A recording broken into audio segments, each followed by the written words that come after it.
Welcome back to ALC fellowship Tamil ஆராதனை. உங்களை மறுபடியுமாக ஏஎல்சி ஃபெலோஷிப் தமிழ் ஆராதனைக்கு உங்களை அன்புடன் நான் வரவேற்கிறேன். இந்த நாட்களில் நம்முடைய தேவனுடைய சமூகத்தில் நாம் வந்திருக்கிற போது தேவனை பற்றி நாம் அதிகமாக சிந்திக்க வேண்டிய சூழ்நிலைகள் இன்றைக்கு இருக்கிறது. அதுக்காக ஆண்டவருக்கு நன்றி. ஏமே சபைக்கு ஆண்டவரே சில நாட்கள் முன்பதாக வராதவர்கள், சபைக்கு என முக்கியத்துவம் கொடுக்காதவர்கள், வேதத்தை படிக்காதவர்கள், ஜெபிக்காதவர்கள், ஆண்டவர் மீது பற்று இல்லாதவர்கள், இப்படிப்பட்டவர் எல்லாரும் அவருடைய சிந்தனையும் இந்த நாட்களில் இருக்கிற சூழ்நிலைகள் மாற்றி இருக்கிறது. அவர்கள் தேவனை நோக்கி பார்க்கக்கூடிய விதத்துல வந்திருக்கு. நியாயாதிபதிகள் புஸ்தகத்தை நம்ம வாசிக்கிற போது புக் ஆஃப் ஜட்ஜஸ், நியாயாதிபதிகள் புஸ்தகத்துல என்ன சொல்லப்பட்டிருக்குன்னா, ஒவ்வொரு தடவையும் என ஜனங்கள் அவர்கள் உபத்திரவத்தை அனுபவிக்கிற போது அவருடைய இருதயம் தேவனை நோக்கி வருது. அதனாலதான் பார்க்கிறோம், பல நியாயாதிபதிகள் வந்து இஸ்ரேல் ஜனங்களை அவர்கள் ஆண்டார்கள். இஸ்ரேல் ஜனங்களை அவர்கள் ஆண்டுகிற போது தேவன் நல்ல ஒரு சமாதானத்தையும் தேவன் நல்ல ஒரு சந்தோஷத்தையும் அவர்கள் மூலமாக ஆளுகை கொடுத்தார். ஆனா அதுக்கப்புறம் என்ன ஆச்சு அப்படின்னு பார்த்தோம் அப்படின்னு சொன்னா, அந்த ஜனங்கள் அந்த ஒரு ஜட்ஜர், அதாவது நியாயாதிபதி, அவன் மறித்த பிற்பாடு திரும்பவும் பொல்லாப்பை செய்வதற்கு அவங்க போயிட்டாங்க. ஏன்னா எல்லாமே நல்லா இருக்கு, ஃபேண்டாஸ்டிக்கா இருக்கு, life is going very smoothly, so there's no need to search God. அந்த ஒரு சூழ்நிலை.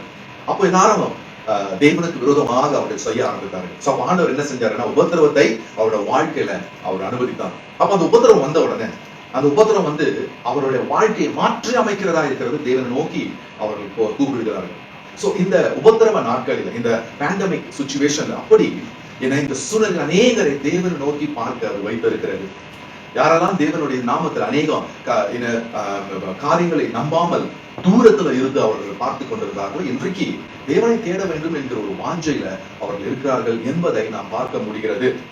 ஆனால் தேவன் நமக்கு நன்மை செய்கிறவராய் இருக்கிறார் என்பதுல ஒரு சந்தேகமும் இல்லை. Our God will always do good things into our life. Never does anything wrong.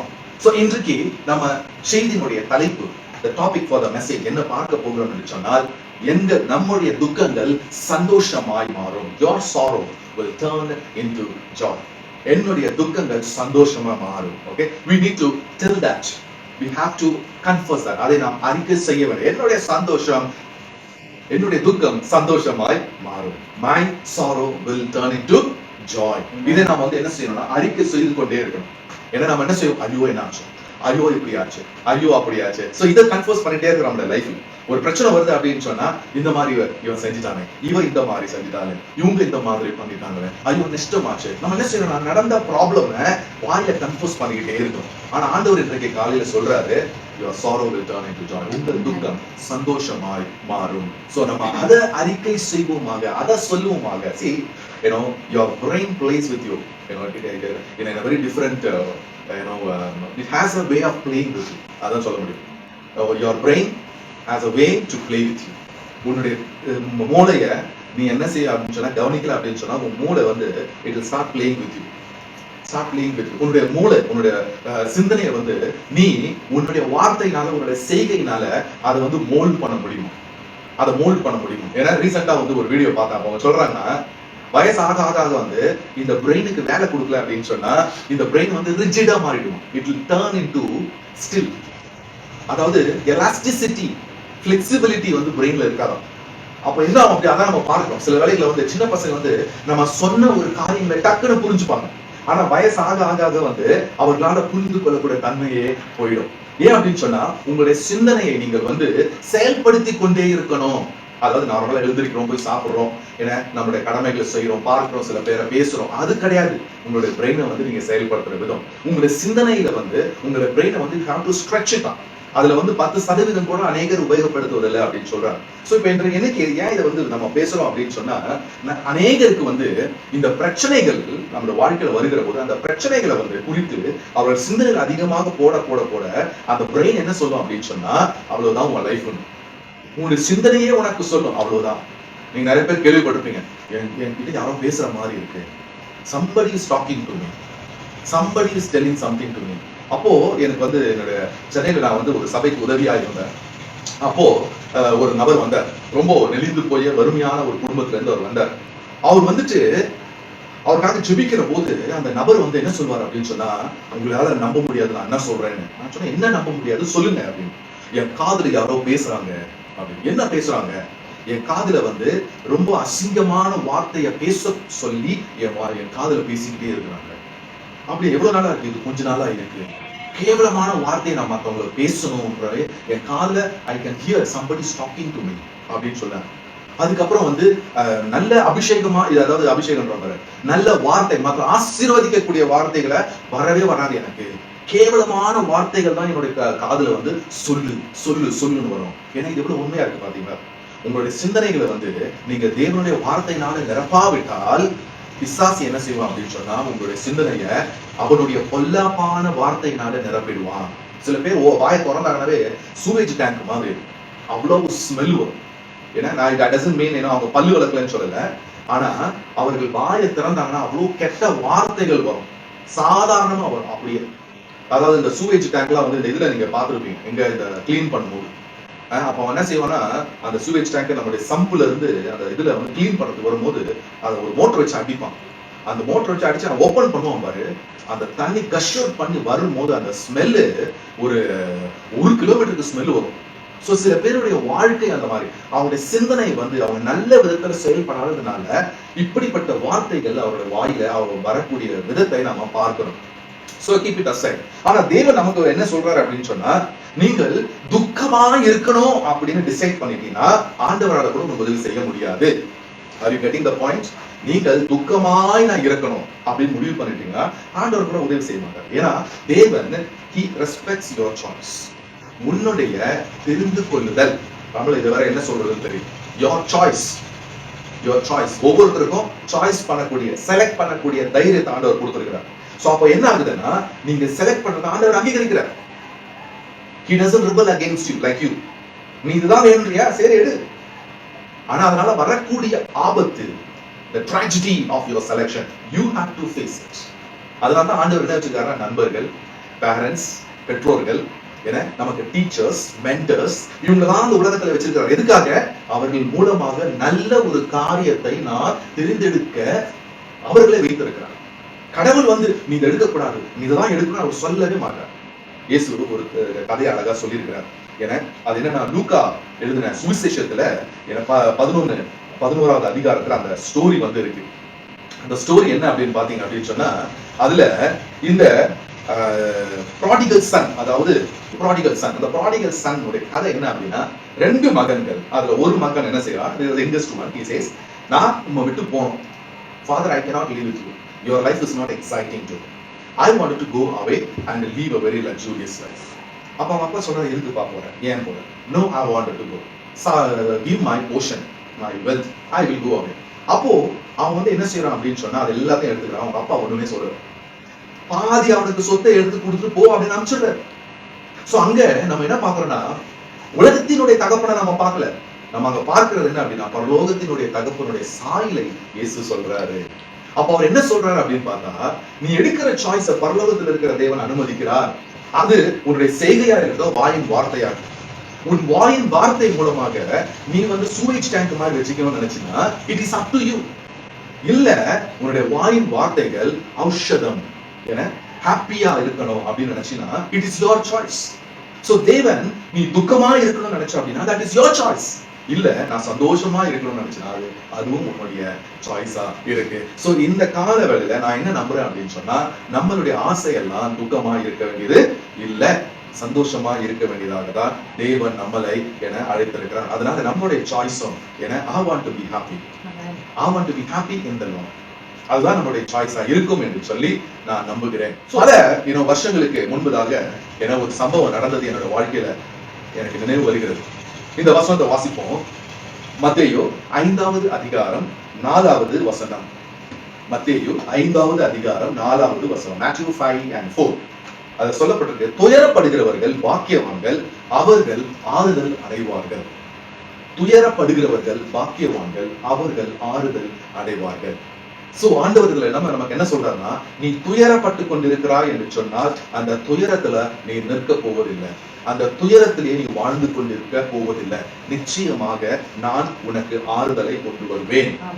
பல வருஷங்களுக்கு முன்பதாக என்னுடைய நெய்பரா என்ன ஒருத்தர், அவன் பேர் வந்து சரவணன். சோ இந்த சரவணன் எனக்கு சில காரியங்களை உதவி எல்லாம் செஞ்சிருக்கான். சோ ஒரு நாள் என்ன ஆச்சு அப்படின்னு சொன்னா, அவங்க வீட்டுல இருந்து ஒரே கூச்சல், ஒரே சவுண்ட். சோ அங்க அக்கம் பக்கம் இருக்கிறவங்க எல்லாருமே என்ன செஞ்சாங்கன்னா, அவங்க வீட்டு வாசல்ல போய் நிக்கிறாங்க. என்ன நடந்துச்சு, ஏன் நடந்துச்சு, what happened? அவங்க அப்பா ஒரு பக்கம் அழுதுட்டு இருக்காரு, அவங்க அம்மா ஒரு பக்கம் அழுதுட்டு இருக்காங்க, அவங்க சிஸ்டர் ஒரு பக்கம் அழுதுட்டு இருக்காங்க. So there was a commotion over there. அப்போ எல்லாரும் சொல்றாங்க, இந்த மாதிரி சரவணன் காணாம போயிட்டான், he is missing அப்படின்னு சொல்லி. உடனே சரவணன் எங்க போயிட்டான் எனக்கு தெரியல, அவன் வந்து ஒரு லெட்டர் எழுதி வச்சுட்டு போயிட்டான் வீட்டை விட்டு அப்படின்னு சொல்றாங்க. சோ எனக்கு ஒண்ணுமே புரியல, ஏன்னா he never told anything to us, we are neighbors. எதுவுமே சொல்லவே இல்லை. அவங்க வீட்டுல ஏதோ ஒரு பிரச்சனை, அவன் வந்து கிளம்பி போயிட்டான். அவங்க அப்பா அழுகுறாங்க ஒரு பக்கம், அவங்க அம்மா அழுகுறாங்க ஒரு பக்கம். அந்த வீடே வந்து ஒரே அழுகையாக இருந்துச்சு, துக்கத்துல இருந்தாங்க எல்லாருமே வந்து நல்ல ஒரு டீசென்டான ஒரு ஃபேமிலி. அவங்க வீட்டுல இருந்து என்ன அதிகமாக என்ன அந்த பையன் பிரச்சனை பண்ணக்கூடிய பையன். Saravanan is a very nice guy, a fair, a thin guy.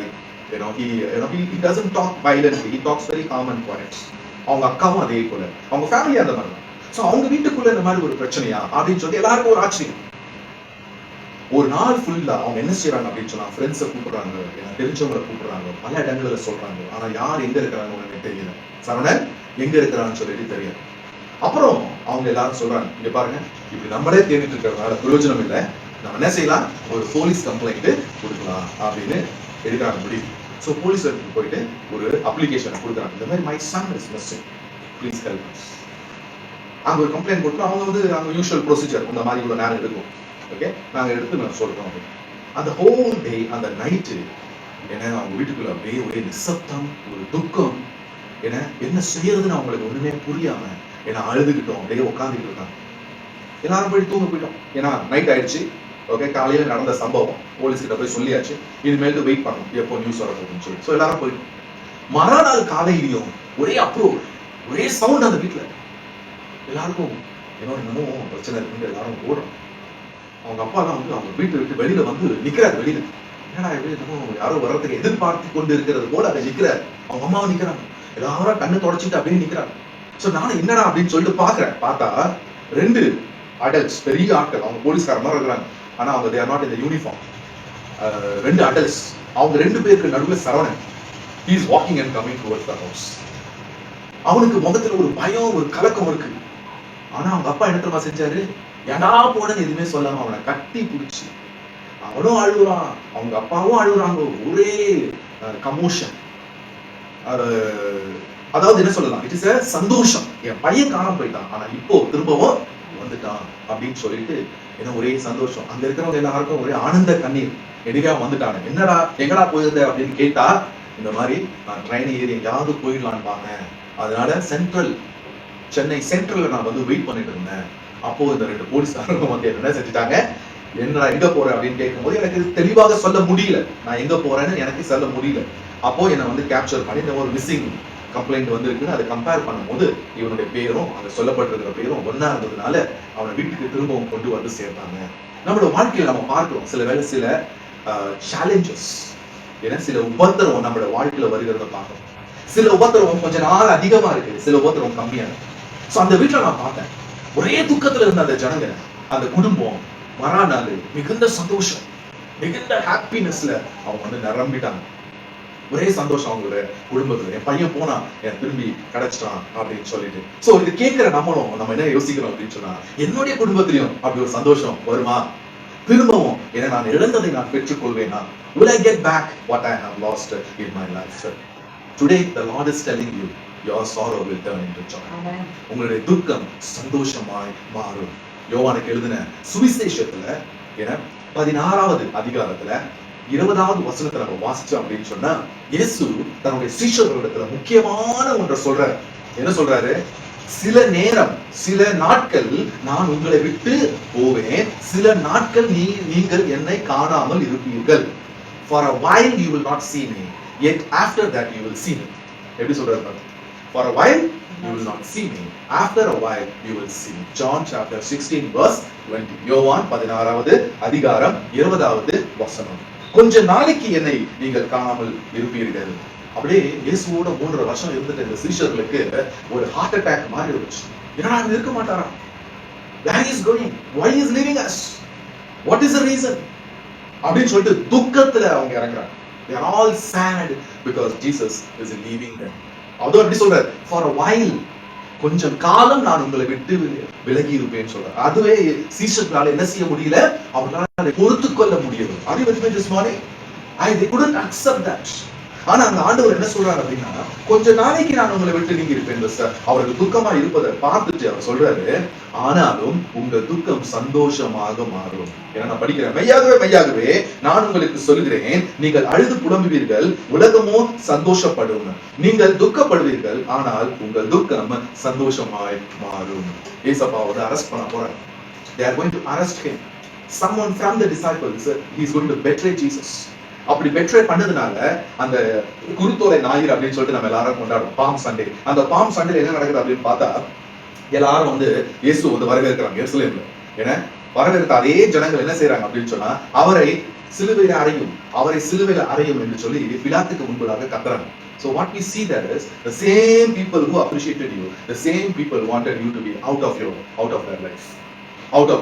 So அப்படி துக்கம் என வரப்போகிறது. அதான் சொல்றாரு, மையாவே நான் உங்களுக்கு சொல்லுகிறேன், நீங்கள் அழுது புலம்புவீர்கள்.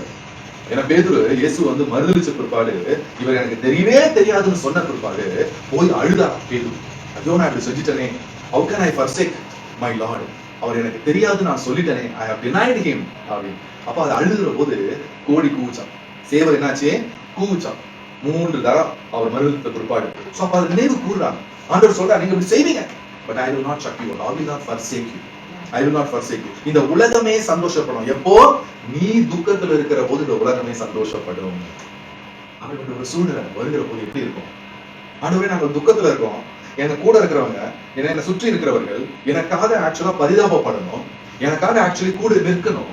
அதுக்கு பதிலாக அவர்கள் என்ன செய்ய போகிறார்கள்? சந்தோஷப்பட போகிறார்கள். Wow, he deserves it. ஏன்னா he needs this punishment அப்படின்னு சொல்லி இந்த உலகம் என்ன செய்ய போகுதுன்னா சந்தோஷப்பட போகிறது.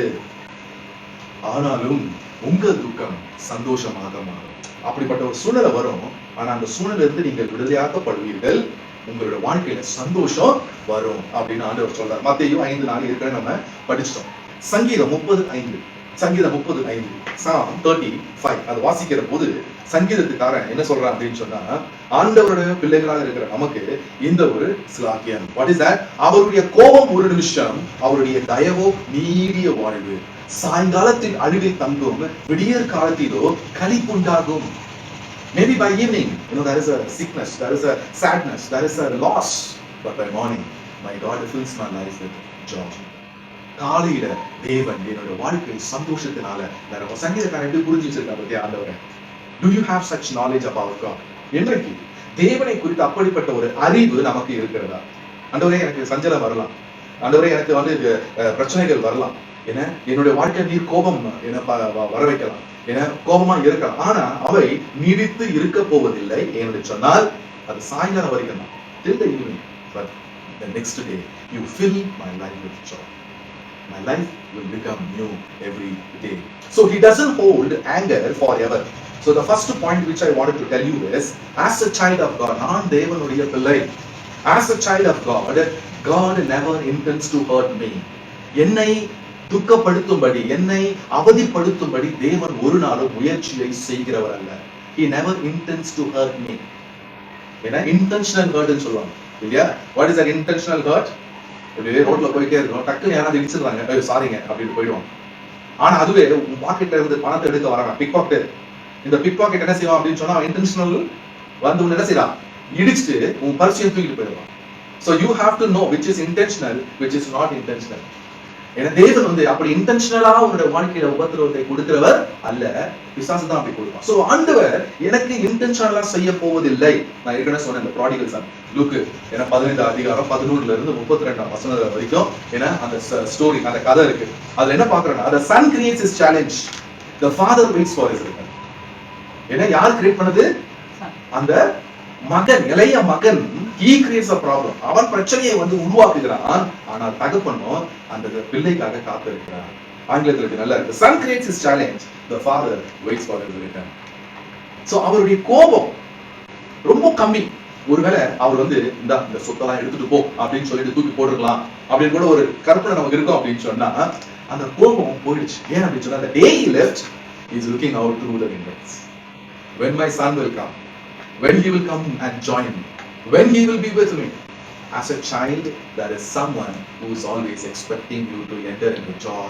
தெரிஞ்சுக்கோங்க இன்றைக்கு தேவன் நீ துலாம்ல போய் அவரை விட்டு துலாய்ல போய் அங்க போய் கஷ்டப்படுற பன்னிகளோட இருக்கிற பன்னிகளுக்கு கிடைக்கிற உணவு கூட உனக்கு கிடைக்கல, சத்துருக்களோட சரி சண்டை போட வேண்டியதா இருக்கு, பிரச்சனைகள் இருக்கிற பல போராட்டங்கள் நீ வந்து சந்தித்துக் கொண்டு இருக்கிற போது ஆண்டவர் உன்னை நோக்கி பார்த்துட்டே இருக்கிறார். When my son will come, because when he comes, I am going to give him the authority, the ring.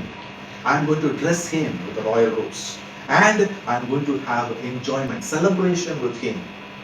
That is a thing that God is waiting to give you, even when you go away from him. So இங்க நம்ம என்ன பார்க்கறோம்னா பரலோகத்தினுடைய தந்தையினுடைய இன்டென்ஷனை பார்க்கிறோம். The intention, the permanent intention is to revive your life and give your life joy. So ஒண்ணு வந்து தேவன் கோபமா இருக்கிறார், அதனால என்னுடைய வாழ்க்கையில வந்து பிரச்சனைகள் வருகிறது. உதாரணத்துக்கு வந்து ஆதாம் ஏவாள் தவறு செய்கிற போது ஆதாமை பார்த்து ஆண்டவர் என்ன செஞ்சாரு, நீ இந்த கார்டன் குள்ள இருக்க முடியாதுன்னு வெளியில அனுப்பிச்சிடுறாரு. வெளியில அனுப்பிச்சிட்ட உடனே அவனுக்கு வந்து கம்பேஷன் உடைய கொடுக்கிறாரு. அவன் வந்து உழைச்சி சம்பாதிக்கக்கூடிய வழிகளையும் செய்து வைக்கிறார். அதுக்கப்புறம் பாத்தீங்கன்னா தேவன் மனித குலத்துல வந்து இந்த ஹியூமன் லைஃப்ல வந்து இன்டர்ஃபியர் ஆகிறத நம்ம பார்த்துக்கிட்டே இருக்கோம். ஏன் அப்படின்னு சொன்னா ஆதாம தான் பனிஷ் பண்ணிட்டார்ல, அவனை அப்படியே விட்டுற வேண்டியதானே, இந்த மனுஷனே எனக்கு வேண்டாம்பா அப்படின்னு சொல்லிட்டு அவனை தூக்கி போட்டு அழிச்சிட வேண்டியதானே, அவன் அழிக்கவே இல்லை. தொடர்ந்து அவனுடைய வாழ்க்கையை இடைப்பட்டு கொண்டே இருந்தார். ஈவன் நோவா அவனுடைய காலத்துல அநேக பாவங்களை செய்து என்ன ஜனங்கள் இருந்த போது கூட அந்த ஜனங்களை தண்ணீரினால அழித்த பிற்பாடு ஆண்டவர் சொல்றாரு, அந்த எல்லாம் முடிஞ்சு போச்சு. ஏன்னா 150 டேஸ் ரெயின் இருந்துச்சு, ஏன்னா 150 டேஸ் வாட்டர் இருந்துச்சு, 40 டேஸ் ரெயின் இருந்துச்சு. எல்லாம் போயிட்ட பிற்பாடு தண்ணி எல்லாம் போயிட்ட பிறகு சாக்ரிஃபைஸ் பண்றாரு நோவா, ஆறுல இருந்து வந்து ஆண்டவர் சொல்றாரு, இனி நான் என் ஜனங்களை தண்ணீரை கொண்டு நான் செய்ய மாட்டேன், அழிக்க மாட்டேன் அப்படின்னு சொல்றாரு. அவர்கள் பாவத்தினால நிரம்பி இருக்கிறவர், அவர்களை அழிக்கலாமே, அந்த எண்ணம் தேவனுக்கு கிடையாது. உன்னுடைய வாழ்க்கை நன்மையாக இருக்க வேண்டும், நீ நன்மைக்கு திரும்ப வேண்டும், அந்த வாஞ்சை தான் ஆண்டவரிடத்துல நம்ம பார்க்கிறோம். So as a child of God, there is no intentional hurt towards you. தேவன் உன்னை காயப்படுத்தும்படி என நீ அழியும்படி எந்த ஒரு காரியத்தையும் அவர் உருவாக்குவதில்லை. As a child of God, God never intends to hurt you. Okay? So secondly, even God hurts you, it is temporary. Secondly, the enemy tempts our life. The enemy tempts our life. You know, Psalm 31 to 12. It's a very long psalm, which we are not going to, read the entire portion. But, what we see there is, அவன் வந்து சொல்றான், என்ன சங்கீதம் 30:1, கர்த்தாவே என் சத்துருக்கள் என்னை மேற்கொண்டு மகிழ ஒட்டாமல் நீர் என்னை கை தூக்கி எடுத்தபடியினால் நான் உம்மை போற்றுவேன். சத்துருக்களினால எனக்கு வருகிற பிரச்சனை, அதாவது பிசாசு டைரக்டா வந்து உபத்திரவங்கள் கொடுக்கும். ஏன்னா எப்படி பிசாசு டைரக்டா வந்து உபத்திரவத்தை கொடுப்பான். The enemy will come directly and tempt you. எப்படி ஜீசஸ் வந்து டைரக்டா வந்து அவன் டெம்ப்ட் பண்ணானோ, அதே போல சிலரை பிசாசு டைரக்டா வந்து அவன் டெம்ப்ட் பண்ணுவான். அதாவது சில போதகர்கள் அவர்களுடைய வாழ்க்கையில் நடந்த சம்பவத்தை பகிர்ந்து கொள்கிற போது அவர்கள் தேவனுடைய நாமத்தை எடுத்து சொல்லாதபடிக்கு இரவு நேரங்களில அவங்களுடைய வீட்டுல வந்து unnecessary noise, unnecessary sound the devil brings, ஒரு fear create பண்றதுக்காக அவர்களால வந்து அந்த வீட்டுல தங்காதபடிக்கு சில ஆவிகள் என சுற்றி அந்த குடும்பத்தை வந்து அலக்களிக்கிறது, அந்த மாதிரி எல்லாம். சோ அது மாத்திரமல்ல, அந்த பாஸ்டர் வந்து பிரசங்கம் பண்றாரு. சோ பாஸ்டருடைய பிள்ளைகள் மனைவிகள் இருக்கிறாங்க இல்லையா, அந்த மனைவிகள் அவங்க மேல பிசாசு ஏறும். சோ ஒரு வீடியோ நான் பார்த்தேன். அது என்ன வீடியோ அப்படின்னா, டிவி ஜோஷுவா இறந்துட்டாரு இப்போ, டிவி ஜோஷுவா ரீசெண்டா. அந்த டிவி ஜோஷுவாவுடைய சபைக்கு பாஸ்டர் அம்மா போறாங்க. அப்போ அந்த பிரேயர் டைம்ல இந்த பாஸ்டர் அம்மா டக்குன்னு சேஞ்ச் ஆகுது ஃபேஸ். என்னடா அப்படின்னு பார்த்தா அது வந்து அந்த பாஸ்டர் ஹஸ்பண்ட் தான் பாஸ்டர். அவங்க போயிருக்காங்க டிவி ஜோஷுவாவுடைய பிரசங்கத்துல சர்ச்சுக்கு. அது சொல்லுது, இவனை நான் அடிக்காமல் விட மாட்டேன் அப்படின்னு சொல்லி. அந்த பாஸ்டர் அப்படியே திரும்பி பாக்குறாரு அந்த மனைவியை, ஆஹா இவ்வளவு நாள் நான் யார் கூட வாழ்ந்துட்டு இருந்தேன் அப்படின்னு சொல்லி. அது சொல்லுது, நீ ஊழியத்திற்குன்னு நீ போன, எனக்கு பிடிக்காததை நீ செய்ய, உன்னை அழிக்காமல் நான் விட மாட்டேன், உன்னை அழிச்சே தீர்வேன். அந்த பாஸ்டர் அப்படியே நடுங்கி நிற்கிறாரு. என்னடா இது, நம்ம நினைச்ச பிசாசான அங்க இருக்கிறான் இங்க இருக்கிறான், ஆனா கூடவே இருக்கிறத இப்பதான் நான் பாக்குறேன். So her face completely changed and she started using abusive words against him. அப்போ டிபி ஜோஷுவா வந்து he cast out the devil. அந்த devil எடுத்தோட, நீ என்ன அனுப்பவே முடியாது, you cannot send me away. because we have a ஒப்பந்தம் சொல்லுவோம். ஒப்பந்தம் அப்படின்னு சொன்னா agreement. In our kingdom we have an agreement that we will destroy this person's life அப்படின்னு சொல்லு. அது சொல்லுது, நான் போகவே மாட்டேன். But this man, he says, your agreement is worthless because there is an agreement that is made on the cross that is permanent. You don't have the right to stay in her. She is called for ministry. She will be in ministry. No, I will never allow her. This body belongs to me. அப்போ ஓடி போச்சு. ரொம்ப நாள் அதை argue பண்ண முடியும். அந்த இடத்தை விட்டு அது ஓடி போச்சு. அதுக்கப்புறம் அந்த அம்மா வெளியில வந்துட்டு அதுக்கு வீடியோலாம் காட்டுறாங்க. இந்த மாதிரிலாம் நீ தான் பேசுன அப்படின்னு சொல்லிட்டு அது அப்படியே பெபன் முடிக்குது. ஐயோ தெரிஞ்சு போச்சு எல்லாருக்கும் நம்முடைய வண்டவாளம் அப்படின்னு சொல்லிட்டு பெபன் முடிக்குது. ஆனா அது வந்து சொல்லுது, நான் ஜாக்கிரதையாக இருப்பேன். ஏன்னா நீங்க பலவீனமாய் நீங்கள் இருந்தீங்க அப்படின்னு சொன்னா, ஜெபம் பண்ணாம பலவீனமா இருந்தீங்க அப்படின்னு சொன்னா சத்துரு உங்களுக்குள்ள வந்து என்ன செய்வான்? உட்காந்துப்பான். அதான் ஜெபிக்கணும், போராடி ஜெபிக்கணும். You have to tell devil, you cannot give me that kind of thoughts. What are the ugly thoughts that the devil is giving you against your family? You think, did you allow any ugly thoughts against your own family? Parents அப்படி சொல்லுவாங்க. ஆனா நீ தனியா உட்கார்ந்து இருக்கும் போது என்ன Bible படிக்க பிடிக்கல, வேதத்தை படிக்க பிடிக்கல, ஆனா அப்படியே உட்கார்ந்து யோசிக்கிறேன். ஏன்னா என் அப்பா இப்படி சொல்லிட்டாங்கல்ல, எங்க அம்மா இப்படி சொல்லிட்டாங்கல்ல, என் கூட பிறந்தவங்க இப்படி சொல்லிட்டாங்க, இவங்களை நான் அழிச்சியே தீருவேன். அப்படி யார் அலோவ் பண்ற வாழ்க்கையில? பிசாச இன்விடேஷன் போட்டு அழைக்கிற. நீ அப்படி பேசும்போது I will destroy them அப்படின்னு சொல்லும் போது பிசாசுக்கு தாம்பல் தட்டுலாம். ஏன்னா நம்ம சொல்லுவோம், ஏன்னா வந்து ஒரு வீட்டுக்கு வந்து போறாங்க அப்படின்னு சொன்னா தாம்பல் தட்டுல ஏன்னா எல்லா விதமான ஃப்ரூட்ஸ், நட்ஸ், ஸ்வீட்ஸ் எல்லாத்தையும் வச்சு ஒரு வீட்டுக்கு போவாங்க. புதுசா ஒரு வீட்டுக்கு போகும்போது ஏன்னா ஃப்ரெண்ட்ஷிப்புக்காகவோ இல்ல வந்து கல்யாணத்துக்கு கூப்பிடுறதுக்காகவோ நல்ல விஷயத்துக்காகவோ அப்படி போவாங்க. நீ என்ன செய்யற? நான் அடிப்பேன், நான் இவங்களை வந்து நாசமாக்குவேன் இப்படிதான் சொன்னீங்கன்னா you are inviting the devil inside your life. Inside your life. அப்போ கடவுள் என்ன சொல்ல முடியாது. Because I told you in the beginning itself, God respects your choice. When you allow the devil with invitation, God cannot do anything. It is your life between you and the Lord. So இங்க என்ன பார்க்கறோம் அப்படின்னு சொன்னா, சங்கீதக்காரன் சொல்றான், ஆண்டவரே என் சத்துருக்கள் என்னை மேற்கொண்டு மகிழ ஒட்டாமல், you didn't allow my enemy to succeed. நீர் என்னை காத்து கை தூக்கி எடுத்தபடியினால் நான் உம்மை மகிமைப்படுத்துவேன். சோ அப்ப என்ன செய்யணும்? உன்னுடைய சத்துருக்கள் உன்னை நோக்கி வந்து உனக்கு உபத்திரவத்தை கொடுக்கிற போது நீ ஆண்டவரை நோக்கி கத்தணும். ஆண்டவரே என் கைகளை பிடித்து என்னை தூக்குங்க, என்னை தூக்குங்க, இந்த சூழ்நிலை இருந்து என்னை தூக்கி என்னை விடுதலை செய்யுங்க அப்படின்னு சொல்லிட்டு ஆண்டவரோட கேட்கணும். அப்படி அந்த சங்கீதக்காரனுக்கு அந்த அனுபவம் வந்ததுனால சங்கீதக்காரன் சொல்றான், கர்த்தாவே என் சத்துருக்களை என்னை மேற்கொள்ளாமல் மகிழ விட்டாமல் நீர் என்னை கை தூக்கி எடுத்தபடினால் நான் உம்மை துதிப்பேன். Because you lifted me up when my enemy wanted to destroy me, Lord, I praise you, I worship you. So why do we say that? Because when the enemy attacked, he didn't plan, I will attack you enemy, I will destroy you, whoever it is, I will make sure your life is nothing. இப்படிலாம் சொல்லக்கூடாது. இப்படிலாம் நம்ம பேசணும் அப்படின்னு சொன்னா பிசாசு நம்மளோட வாழ்க்கையில வந்து உட்கார்ந்து கொள்ளுவாங்க. இந்த கதையை நான் ஏன் சொன்னா, nobody is spared. என்னப்பா பாஸ்டர் அம்மா அவங்களுக்குள்ளயா? பாஸ்டர் அம்மா கிடையாது, பாஸ்டர் பசங்க கிடையாது, பாஸ்டரும் கிடையாது, எல்லாருக்குள்ளயும் பிசாசு வந்து உட்காரும். உன்னுடைய சிந்தனையில நீ பிசாசுனுடைய காரியத்தை நீ அனுமதித்தால், if you allow, the devil will come and sit inside. So முதலாவது காரணம், as a child God doesn't intentionally hurt you. Secondly, the enemy is always ready to tempt your life. You should be careful. You should take initiatives. அடுத்ததாக நம்ம பார்க்கிறோம் 2 கொரிந்தியர் 7வது அதிகாரம் 4வது வசனங்கள். 7வது அதிகாரம் 4வது வசனங்கள். 2 Corinthians 7:4. மிகுந்த தைரியத்தோடு உங்களுடன் பேசுகிறேன். பவுல் சொல்றார், உங்களை குறித்து மிகவும் மேன்மை பாராட்டுகிறேன், ஆறுதல் நிறைந்து இருக்கிறேன், எங்களுக்கு உண்டான சகல உபத்திரவத்திலையும் பரிபூர்ண சந்தோஷமாய் இருக்கிறேன். கொரிந்து சபைக்கு பவுல் வந்து ஒரு லெட்டர் எழுதுறாரு. அவர் சொல்றாரு, ரிமைண்ட் பண்றாரு சர்ச்சுக்கு வந்து, he is reminding. என்ன சொல்றாரு அப்படின்னு சொன்னா, when I think about you, I'm very happy. I'm very happy. Know this, in all my affliction I always rejoice.